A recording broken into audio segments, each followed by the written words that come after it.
Bonjour à tous, ravi de partager avec vous un exemple de projet de gestion de paiement réalisé sous Excel. La première chose que je vais vous expliquer, c'est la structure de la table. Donc pour ma table, j'ai choisi quelques colonnes, quelques informations essentielles, mais bien évidemment, vous pouvez choisir et ajouter autant de colonnes selon votre spécification de besoin. Donc pour la table choisie, on a le code, le nom, le prénom, le téléphone, la date d'inscription et l'état de paiement. Est-ce que le paiement est bien réglé ou non? Donc je veux attirer votre attention à ce champ, c'est le code. Pour moi, j'ai choisi de référencier chaque étudiant par un code pour que je puisse le rechercher selon ce code que je viens l'expliquer dans notre partie.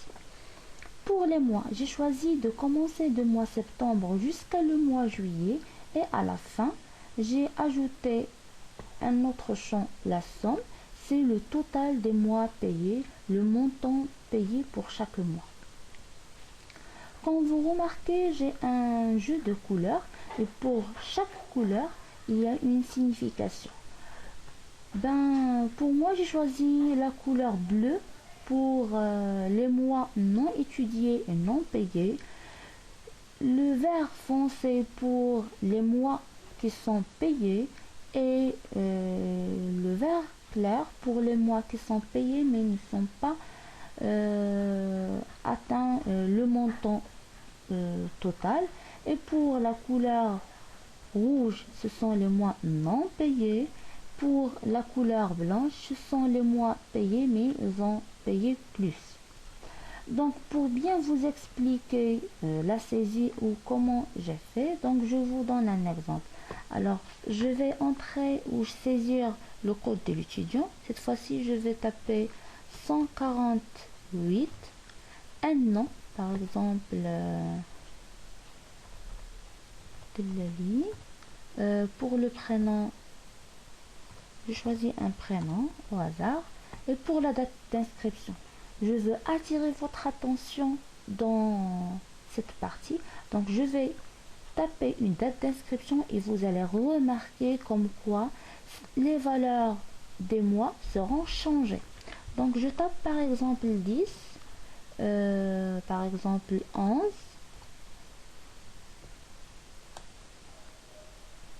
2016. C'est-à-dire, cet étudiant est inscrit 10 novembre 2016. Normalement, il ne doit pas payer ni le mois septembre ni le mois octobre. Quand je clique sur Entrée, automatiquement septembre aura 0 et octobre aura 0. Par contre, les autres mois, à partir du mois novembre, ils sont affichés non payés, non payés. Ainsi que pour le mois juillet, il est affiché 0. Pourquoi? Parce que je suis en train maintenant d'enregistrer cette vidéo au mois de juin. Donc automatiquement, on n'a pas encore atteint le mois de juillet. Donc automatiquement, il ne faut pas payer le mois de juillet. Donc après, si cette étudiante paye la somme, donc pour chaque case, normalement, on doit afficher, on doit taper le montant payé. Comme vous voyez, c'est une longue fonction qui permet de régler s'il est payé ou non payé. Est-ce qu'il faut afficher 0 ou non payé à partir de la date d'inscription.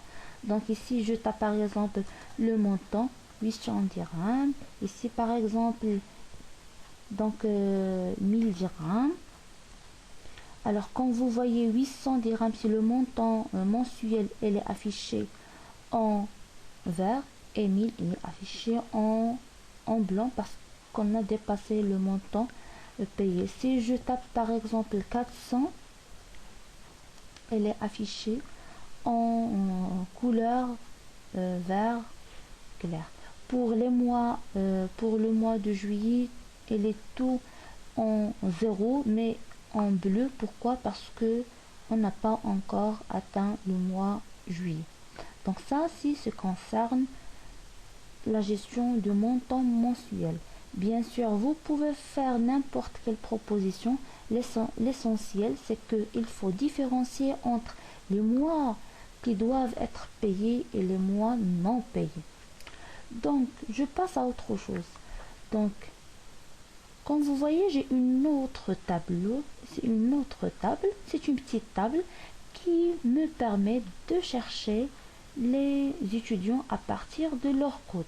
Donc, je tape ici le code d'un étudiant. Par exemple, je tape 140 et voilà, il m'affiche les informations de l'étudiant numéro 114, 140. Si je tape 148, voilà les informations de l'étudiant. Et cette partie, elle est réalisée en utilisant la fonction recherche V que je vais détailler après. La dernière chose que je vais vous montrer, c'est l'état. Donc, comme vous voyez ici, l'état, j'ai deux choses. Soit elle est réglée, soit elle est non réglée. Si l'étudiant a payé l'ensemble des mois étudiés, donc son état est réglé. Sinon, il doit afficher non réglé.